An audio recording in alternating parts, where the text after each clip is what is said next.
आप श्री शिव महापुराण की प्रथम विद्येश्वर संहिता का श्रवण कर रहे हैं। 17वां अध्याय।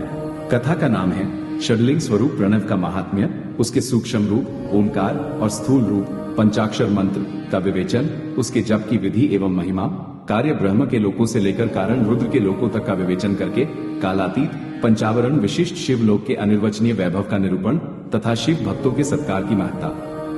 ऋषिगण बोले, हे महामुने, हे प्रभु, आप हमारे लिए क्रमशः षडलिंग स्वरूप प्रणव का महात्म्य तथा शिव भक्त के पूजन की विधि बताइए। सूत जी ने कहा, महर्षियों, आप लोग तपस्या के धनी हैं, आपने यह बड़ा सुंदर प्रश्न उपस्थित किया है, किंतु इसका ठीक उत्तर महादेव जी ही जानते हैं, दूसरा कोई नहीं। तथापि भगवान शिव की कृपा से ही मैं इस विषय का वर्णन करूंगा।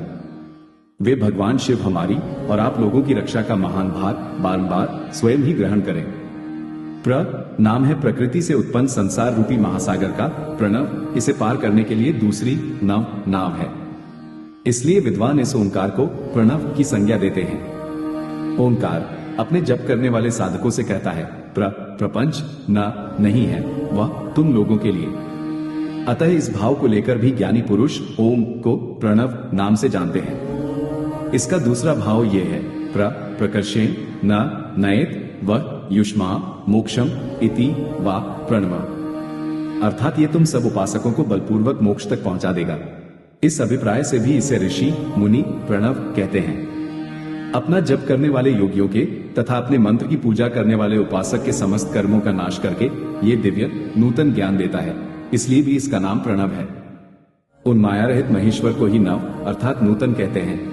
वे परमात्मा प्रकृष्ट रूप से नव अर्थात शुद्ध स्वरूप हैं, इसलिए प्रणव कहलाते हैं। प्रणव साधक को नव अर्थात नवीन शिव स्वरूप कर देता है, इसलिए भी विद्वान पुरुष उसे प्रणव कहते हैं। अथवा प्रकृष्ट रूप से नव दिव्य परमात्म ज्ञान प्रकट करता है, इसलिए वह प्रणव कहा गया है। प्रणव के दो भेद बताए गए हैं, स्थूल और सूक्ष्म। एक अक्षर रूप जो ओम है उसे सूक्ष्म प्रणव जानना चाहिए और नमः शिवाय इस 5 अक्षर वाले मंत्र को स्थूल प्रणव समझना चाहिए। जिसमें 5 अक्षर व्यक्त नहीं है वह सूक्ष्म है और जिसमें 5 अक्षर सुस्पष्ट रूप से व्यक्त हैं वह स्थूल है। जीवन मुक्त पुरुष के लिए सूक्ष्म प्रणव के जप का विधान है, वही उसके लिए समस्त साधनों का सार है। यद्यपि जीवन मुक्त के लिए किसी साधन की आवश्यकता नहीं है क्योंकि वह सिद्ध रूप है, तथापि दूसरों की दृष्टि में जब तक उसका शरीर रहता है तब तक उसके द्वारा प्रणव जप की सहज साधना स्वतः होती रहती है।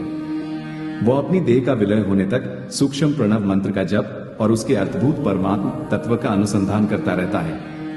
जब शरीर नष्ट हो जाता है तब वह पूर्ण ब्रह्म स्वरूप शिव को प्राप्त कर लेता है, ये सुनिश्चित है। जो केवल मंत्र का जप करता है उसे निश्चय ही योग की प्राप्ति होती है। जिसने 36 करोड़ मंत्र का जप कर लिया हो उसे अवश्य ही योग प्राप्त हो जाता है। सूक्ष्म प्रणव के भी ह्रस्व और दीर्घ के भेद से 2 रूप जानने चाहिए। आकार, उकार, मकार, बिंदु, नाद, शब्द, काल और कला, इनसे युक्त जो प्रणव है उसे दीर्घ प्रणव कहते हैं। वो योगियों के ही हृदय में स्थित होता है। मकार पर्यंत जो ओम है वह अ, उ, म इन 3 तत्वों से युक्त है। इसी को ह्रस्व प्रणव कहते हैं। आ शिव है, उ शक्ति है और मकार इन दोनों की एकता है, वह त्रितत्व रूप है। ऐसा समझकर ह्रस्व प्रणव का जप करना चाहिए। जो अपने समस्त पापों का क्षय करना चाहते हैं उनके लिए इस ह्रस्व प्रणव का जप अत्यंत आवश्यक है। पृथ्वी, जल, तेज, वायु और आकाश, ये 5 भूत तथा शब्द, स्पर्श आदि इनके 5 विषय, ये सब मिलकर 10 वस्तुएं मनुष्यों की कामना के विषय हैं। इनकी आशा मन में लेकर जो कर्मों के अनुष्ठान में संलग्न होते हैं वे 10 प्रकार के पुरुष प्रवृत्त अथवा प्रवृत्ति मार्गी कहलाते हैं, तथा जो निष्काम भाव से शास्त्र विहित कर्मों का अनुष्ठान करते हैं वे निवृत्त अथवा निवृत्ति मार्गी कहे गए हैं। प्रवृत्त पुरुषों को ह्रस्व प्रणव का ही जप करना चाहिए और निवृत्त पुरुषों को दीर्घ प्रणव का। व्याहृतियों तथा अन्य मंत्रों के आदि में इच्छानुसार शब्द और कला से युक्त प्रणव का उच्चारण करना चाहिए। वेद के आदि में और दोनों संध्याओं की उपासना के समय भी ओंकार का उच्चारण करना चाहिए। प्रणव का 9 करोड़ जप करने से मनुष्य शुद्ध हो जाता है। पुनः 9 करोड़ का जप करने से वह पृथ्वी तत्व पर विजय पा लेता है। तत्पश्चात पुनः 9 करोड़ का जप करके वह जल तत्व को जीत लेता है। पुनः 9 करोड़ जप से वह अग्नि तत्व पर विजय पाता है। तदनंतर फिर 9 करोड़ का जप करके वह वायु तत्व पर विजयी होता है और फिर 9 करोड़ के जप से आकाश को अपने अधिकार में कर लेता है। इसी प्रकार 9 करोड़ का जप करके वह क्रमशः गंध, रस, रूप, स्पर्श और शब्द पर विजय पाता है। इसके बाद फिर 9 करोड़ का जप करके अहंकार को भी जीत लेता है। हे द्विजो, मनुष्य 1000 मंत्रों के जप करने से नित्य शुद्ध होता है। इसके अनंतर अपनी सिद्धि के लिए जप किया जाता है।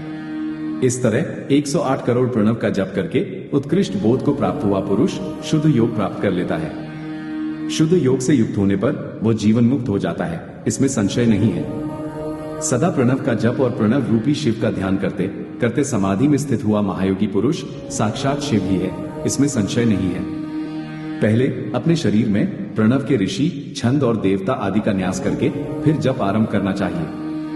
अकारादि मात्रिका वर्णों से युक्त प्रणव का अपने अंगों में न्यास करके मनुष्य ऋषि हो जाता है। मंत्रों के 10 विध संस्कार, मात्रिका न्यास तथा षडध्व शोधन आदि के साथ संपूर्ण न्यास का फल उसे प्राप्त हो जाता है। प्रवृत्ति तथा प्रवृत्ति निवृत्ति से मिश्रित भाव वाले पुरुषों के लिए स्थूल प्रणव का जप ही अभीष्ट का साधक होता है। क्रिया, तप और जप के योग से शिव योगी 3 प्रकार के होते हैं। वे क्रमशः क्रिया योगी, तपो योगी और जप योगी कहलाते हैं। जो धन आदि वैभवों से पूजा सामग्री का संचय करके हाथ आदि अंगों से नमस्कार आदि क्रिया करते हुए इष्ट देव की पूजा में लगा रहता है, वह क्रिया योगी कहलाता है। पूजा में संलग्न रहकर जो परिमित भोजन करता हुआ बाह्य इंद्रियों को जीतकर वश में किए रहता है और मन को भी वश में करके परद्रोह आदि से दूर रहता है, वह तपो योगी कहलाता है। इन सभी सद्गुणों से युक्त होकर जो सदा शुद्ध भाव से रहता तथा समस्त काम आदि दोषों से रहित हो शांत चित्त से निरंतर जप किया करता है, उसे महात्मा पुरुष जप योगी मानते हैं। जो मनुष्य 16 प्रकार के उपचारों से शिव योगी महात्माओं की पूजा करता है, वह शुद्ध होकर सालोक्य आदि के क्रम से उत्तरोत्तर उत्कृष्ट मुक्ति को प्राप्त कर लेता है। हे द्विजो, अब मैं जप योग का वर्णन करता हूँ, आप सब लोग ध्यान देकर सुने। तपस्या करने वाले के लिए जप का उपदेश किया गया है, क्योंकि वह जप करते करते अपने आप को सर्वथा शुद्ध निष्पाप कर लेता है। हे ब्राह्मणों, पहले नमः पद हो, उसके बाद चतुर्थी विभक्ति में शिव शब्द हो तो पंचतत्वात्मक नमः शिवाय मंत्र होता है। इसे शिव पंचाक्षर कहते हैं। ये स्थूल प्रणव रूप है। इस पंचाक्षर के जप से ही मनुष्य संपूर्ण सिद्धियों को प्राप्त कर लेता है। पंचाक्षर मंत्र के आदि में ओंकार लगाकर ही सदा उसका जप करना चाहिए। हे द्विजो, गुरु के मुख से पंचाक्षर मंत्र का उपदेश पाकर जहां सुखपूर्वक निवास किया जा सके, ऐसी उत्तम भूमि पर महीने के पूर्व पक्ष शुक्ल में प्रतिपदा से आरंभ करके कृष्ण पक्ष की चतुर्दशी तक निरंतर जप करता रहे। माघ और भादो के महीने अपना विशिष्ट महत्व रखते हैं। ये समय सब समयों से उत्तमोत्तम माना गया है। साधक को चाहिए कि वह प्रतिदिन एक बार परिमित भोजन करे, मौन रहे, इंद्रियों को वश में रखे, अपने स्वामी एवं माता पिता की नित्य सेवा करे। इस नियम से रहकर जप करने वाला पुरुष 1000 जप से ही शुद्ध हो जाता है, अन्यथा वह ऋणी होता है। भगवान शिव का निरंतर चिंतन करते हुए पंचाक्षर मंत्र का 5 लाख जप करे। जप काल में इस प्रकार ध्यान करे, कल्याणदाता भगवान शिव कमल के आसन पर विराजमान हैं। उनका मस्तक श्री गंगा जी तथा चंद्रमा की कला से सुशोभित है। उनकी बाईं जांघ पर आदिशक्ति भगवती उमा बैठी हैं। वहां खड़े हुए बड़े बड़े गण भगवान शिव की शोभा बढ़ा रहे हैं। महादेव जी अपने 4 हाथों में मृग मुद्रा, टंक तथा वर एवं अभय की मुद्राएं धारण किए हुए हैं। इस प्रकार सदा सब पर अनुग्रह करने वाले भगवान सदाशिव का बार बार स्मरण करते हुए हृदय अथवा सूर्यमंडल में पहले उनकी मानसिक पूजा करके फिर पूर्वाभिमुख हो पूर्वोक्त पंचाक्षरी विद्या का जप करे। उन दिनों साधक सदा शुद्ध कर्म ही करे। जप की समाप्ति के दिन कृष्ण पक्ष की चतुर्दशी को प्रातः काल नित्य कर्म संपन्न करके शुद्ध एवं सुंदर स्थान में शौच, संतोष आदि नियमों से युक्त होकर शुद्ध हृदय से पंचाक्षर मंत्र का 12,000 जप करे। तत्पश्चात सपत्नीक 5 ब्राह्मणों का जो श्रेष्ठ एवं शिव भक्त हों वरण करे। इनके अतिरिक्त एक श्रेष्ठ आचार्य का भी वरण करे और उसे साम सदाशिव का स्वरूप समझे। ईशान, तत्पुरुष, अघोर, वामदेव तथा सद्योजात इन 5 के प्रतीक स्वरूप श्रेष्ठ और शिव भक्त ब्राह्मणों का वरण करने के पश्चात पूजन सामग्री को एकत्र करके भगवान शिव का पूजन आरंभ करे। विधि पूर्वक शिव की पूजा संपन्न करके होम आरंभ करे।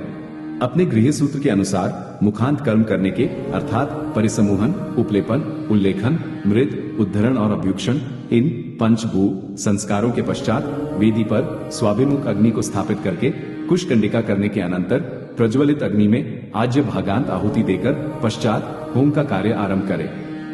कपिला गाय के घी से 11, 101 अथवा 1001 आहुतियां स्वयं ही दे अथवा विद्वान पुरुष शिव भक्त ब्राह्मणों से 108 आहुतियां दिलाए। होम कर्म समाप्त होने पर गुरु को दक्षिणा के रूप में एक गाय और बैल देने चाहिए। ईशान आदि के प्रतीक रूप जिन 5 ब्राह्मणों का वर्ण किया गया हो उनको ईशान आदि का ही स्वरूप समझे तथा आचार्य को साम सदाशिव का स्वरूप माने। इसी भावना के साथ उन सबके चरण धोएं और उनके चरणों तक से अपने मस्तक को सींचे। ऐसा करने से वह साधक 36 करोड़ तीर्थों में स्नान करने का फल तत्काल प्राप्त कर लेता है। उन ब्राह्मणों को भक्तिपूर्वक दशांग अन्न देना चाहिए। गुरु पत्नी को पराशक्ति मानकर उनका भी पूजन करे। ईशान आदि क्रम से उन सभी ब्राह्मणों का उत्तम अन्न से पूजन करके अपने वैभव विस्तार के अनुसार रुद्राक्ष, वस्त्र, बड़ा और पुआ आदि अर्पित करे। तदनंतर दिक्पाल आदि को बलि देकर ब्राह्मणों को भरपूर भोजन कराए। इसके बाद देवेश्वर शिव से प्रार्थना करके अपना जप समाप्त करे। इस प्रकार पुरस्चरण करके मनुष्य उस मंत्र को सिद्ध कर लेता है। फिर 5 लाख जप करने से उसके समस्त पापों का नाश हो जाता है। तदनंतर पुनः 5 लाख जप करने पर मनुष्य अतल से लेकर सत्यलोक तक के लोकों का ऐश्वर्य प्राप्त कर लेता है। यदि अनुष्ठान पूर्ण होने के पहले बीच में ही साधक की मृत्यु हो जाए तो वह परलोक में उत्तम भोग भोगने के पश्चात पुनः पृथ्वी पर जन्म लेकर पंचाक्षर मंत्र के जप का अनुष्ठान करता है। समस्त लोगों का ऐश्वर्य पाने के पश्चात मंत्र को सिद्ध करने वाला वह पुरुष यदि पुनः 5 लाख जप करे तो उसे ब्रह्मा जी का सामीप्य प्राप्त होता है। पुनः 5 लाख जप करने से उसे सारूप्य नामक ऐश्वर्य प्राप्त होता है। 100 लाख जप करने से वह साक्षात ब्रह्मा के समान हो जाता है। इस तरह कार्य ब्रह्मा हिरण्यगर्भ का सायुज्य प्राप्त करके वह उस ब्रह्मा का प्रलय होने तक उस लोक में यथेष्ट भोग भोगता है। फिर दूसरे कल्प का आरंभ होने पर वह ब्रह्मा जी का पुत्र होता है। उस समय फिर तपस्या करके दिव्य तेज से प्रकाशित होकर वह क्रमशः मुक्त हो जाता है। पृथ्वी आदि कार्य स्वरूप भूतों द्वारा पाताल से लेकर सत्यलोक पर्यंत ब्रह्मा जी के 14 लोक क्रमशः निर्मित हुए हैं। सत्यलोक से ऊपर क्षमालोक तक जो 14 भुवन हैं, वे भगवान विष्णु के लोक हैं। उस क्षमालोक वाले श्रेष्ठ वैकुंठ में महाभोगी कार्य विष्णु कार्य लक्ष्मी सहित सबकी रक्षा करते हुए विराजमान रहते हैं। क्षमालोक से ऊपर शुचिलोक पर्यंत 28 भुवन स्थित हैं।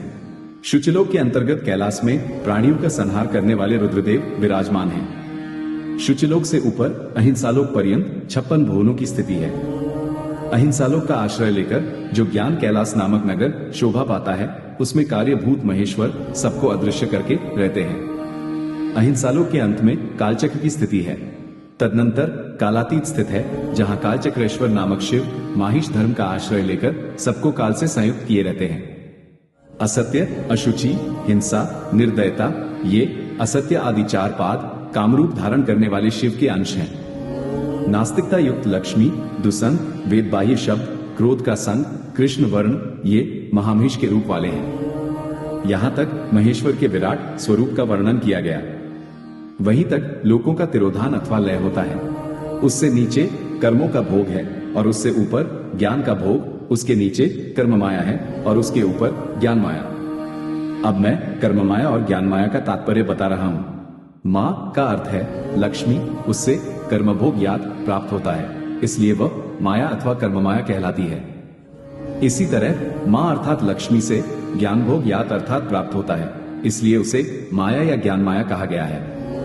उपर्युक्त सीमा से नीचे नश्वर भोग हैं और ऊपर नित्य भोग। उससे नीचे ही तिरोधान अथवा लय है, ऊपर तिरोधान नहीं है। वहां से नीचे ही कर्ममय पाशों द्वारा बंधन होता है, ऊपर बंधन का सदा अभाव है। उससे नीचे ही जीव सकौम कर्मों का अनुसरण करते हुए विभिन्न लोकों और योनियों में चक्कर काटते हैं। उससे ऊपर के लोकों में निष्काम कर्म का ही भोग बताया गया है। बिंदु पूजा में तत्पर रहने वाले उपासक वहां से नीचे के लोकों में ही घूमते हैं। उसके ऊपर तो निष्काम भाव से शिवलिंग की पूजा करने वाले उपासक ही जाते हैं। उसके नीचे शिव के अतिरिक्त अन्य देवताओं की पूजा करने वाले घूमते रहते हैं। जो एकमात्र शिव की ही उपासना में तत्पर हैं, वे उससे ऊपर के लोकों में जाते हैं। वहां से नीचे जीवकोटि है और ऊपर ईश्वर कोटि। नीचे संसारी जीव रहते हैं और ऊपर मुक्त लोग। प्राकृत द्रव्यों से पूजा करने वाले उसके नीचे रहते हैं और पौरुष द्रव्यों से पूजा करने वाले उससे ऊपर जाते हैं। उसके नीचे शक्तिलिंग है और उसके ऊपर शिवलिंग। उसके नीचे सगुण लिंग है और उसके ऊपर निर्गुण लिंग। उसके नीचे कल्पित लिंग है और उसके ऊपर कल्पित नहीं है। उसके नीचे आधिभौतिक लिंग है और उसके ऊपर आध्यात्मिक लिंग। उसके नीचे 112 शक्ति लोक हैं। उसके नीचे बिंदु रूप है और उसके ऊपर नाद रूप है। उसके नीचे कर्मलोक है और उसके ऊपर ज्ञान लोक। इसी प्रकार उसके ऊपर मद और अहंकार का नाश करने वाली नमता है। वहां जन्मजनित तिरोधान नहीं है।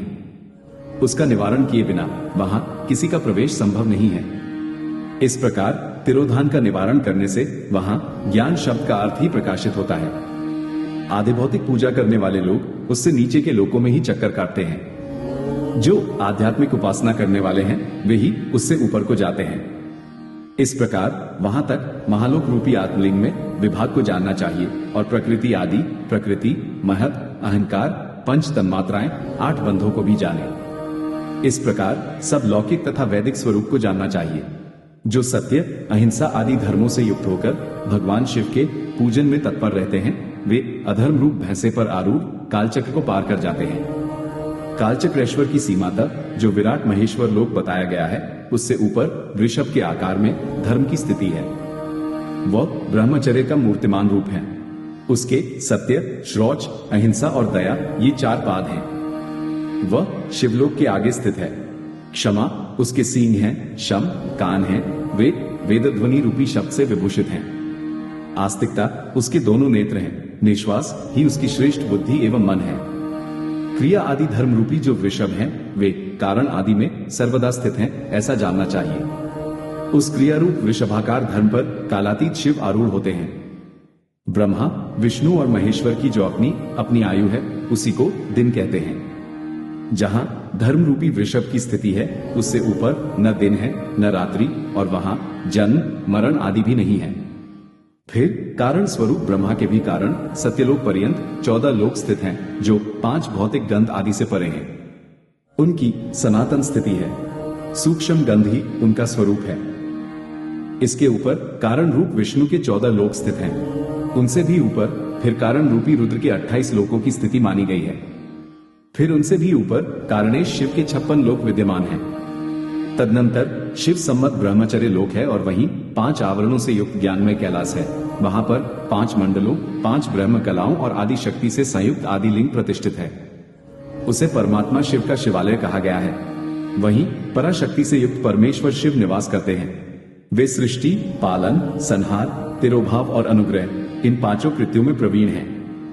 उनका श्री विग्रह सच्चिदानंद स्वरूप है। वे सदा ध्यान रूपी धर्म में ही स्थित रहते हैं और सदा सब पर अनुग्रह किया करते हैं। वे स्वात्माराम हैं और समाधि रूपी आसन पर आसीन हो सुशोभित होते हैं। कर्म एवं ध्यान आदि का अनुष्ठान करने से क्रमशः साधन पथ में आगे बढ़ने पर उनका दर्शन साध्य होता है। नित्य नैमित्तिक आदि कर्मों द्वारा देवताओं का यजन करने से भगवान शिव के समाराधन कर्म में मन लगता है। क्रिया आदि जो शिव संबंधी कर्म हैं उनके द्वारा शिव ज्ञान सिद्ध करे। जिन्होंने शिव तत्व का साक्षात्कार कर लिया है अथवा जिन पर शिव की कृपा दृष्टि पड़ चुकी है वे सब मुक्त ही हैं, इसमें संशय नहीं है। आत्म स्वरूप से जो स्थिति है वही मुक्ति है। एकमात्र अपने आत्मा में रमण या आनंद का अनुभव करना ही मुक्ति का स्वरूप है। जो पुरुष क्रिया, तप, जप, ज्ञान और ध्यान रूपी धर्मों में भली भांति स्थित है वो शिव का साक्षात्कार करके स्वात्मारामत्व स्वरूप मोक्ष को भी प्राप्त कर लेता है। जैसे सूर्य अपनी किरणों से अशुद्धि को दूर कर देते हैं उसी प्रकार कृपा करने में कुशल भगवान शिव अपने भक्त के अज्ञान को मिटा देते हैं। अज्ञान की निवृत्ति हो जाने पर शिव ज्ञान स्वतः प्रकट हो जाता है। शिव ज्ञान से अपना विशुद्ध स्वरूप आत्मारामत्व प्राप्त होता है और आत्मारामत्व की सम्यक सिद्धि हो जाने पर मनुष्य कृतकृत्य हो जाता है।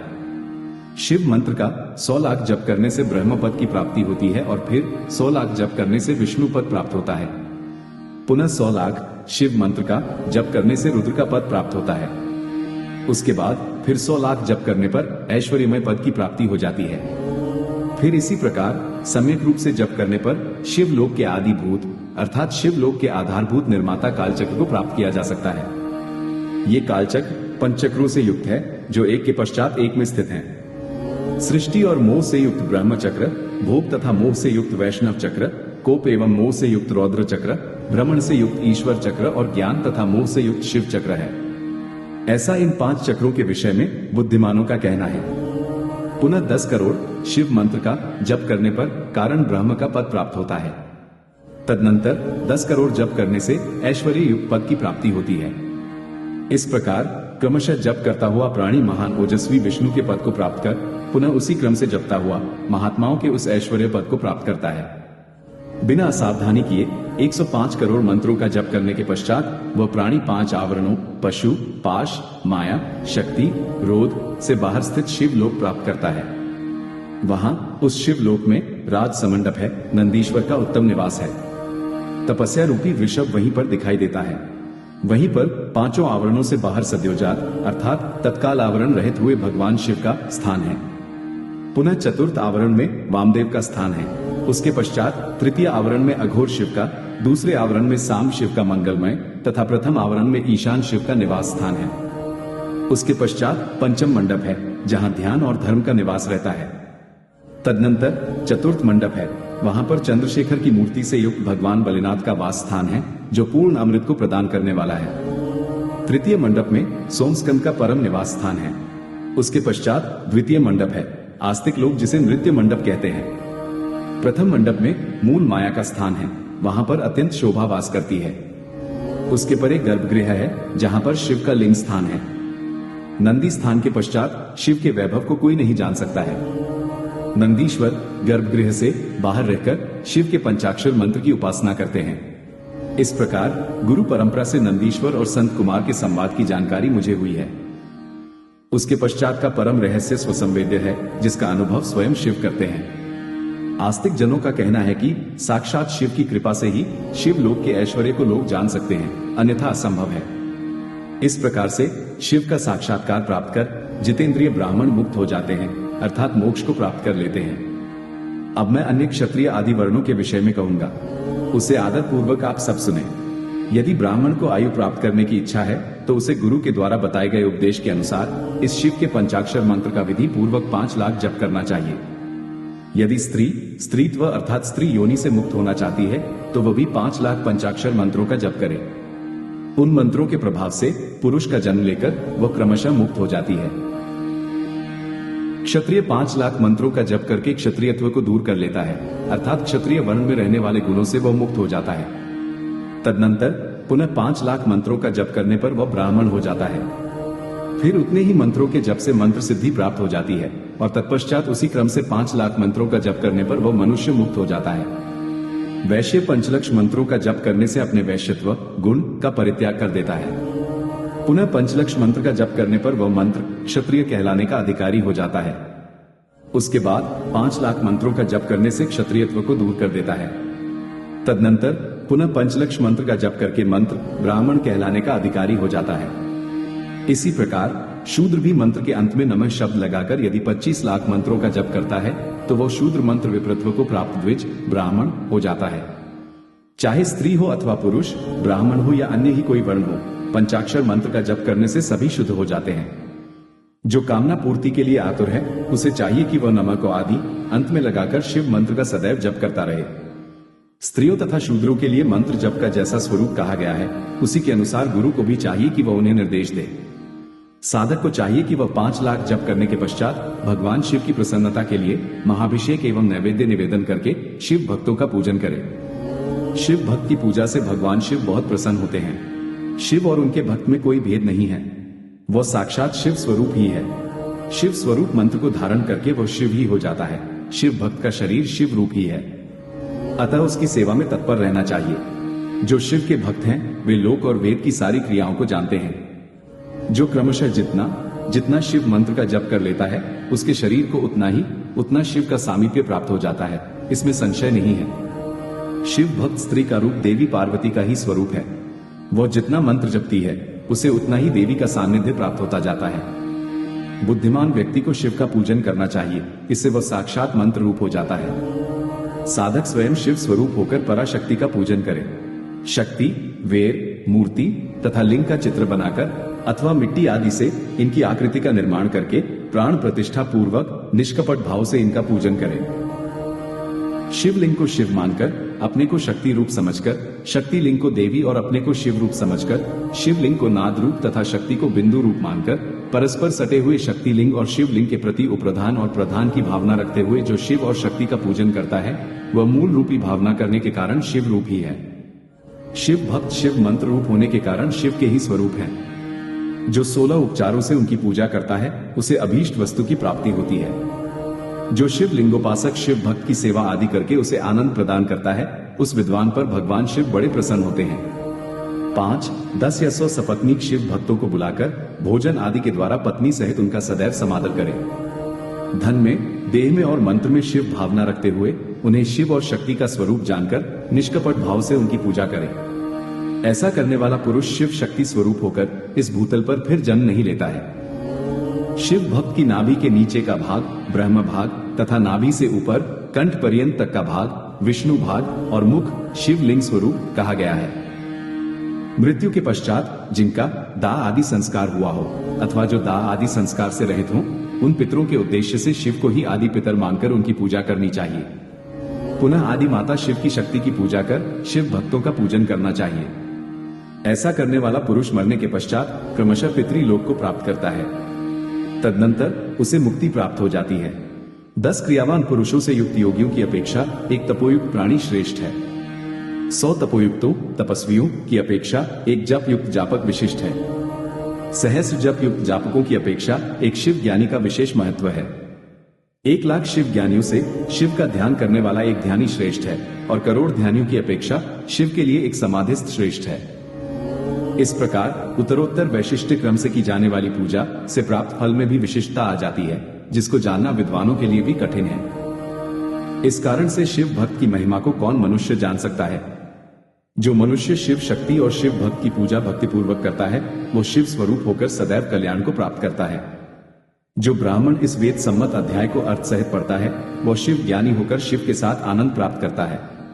हे मुनीश्वरों, विद्वान पुरुष को चाहिए कि यह अध्याय वह शिव भक्तों को सुनाए। हे बुद्ध जनों, ऐसा करने से भगवान शिव की कृपा से उनका अनुग्रह प्राप्त हो जाता है। इस प्रकार श्री शिव महापुराण के अंतर्गत प्रथम विदेश्वर संहिता में प्रणव युक्त पंचाक्षर मंत्र का महात्म्य वर्णन नामक 17वां अध्याय पूर्ण हुआ।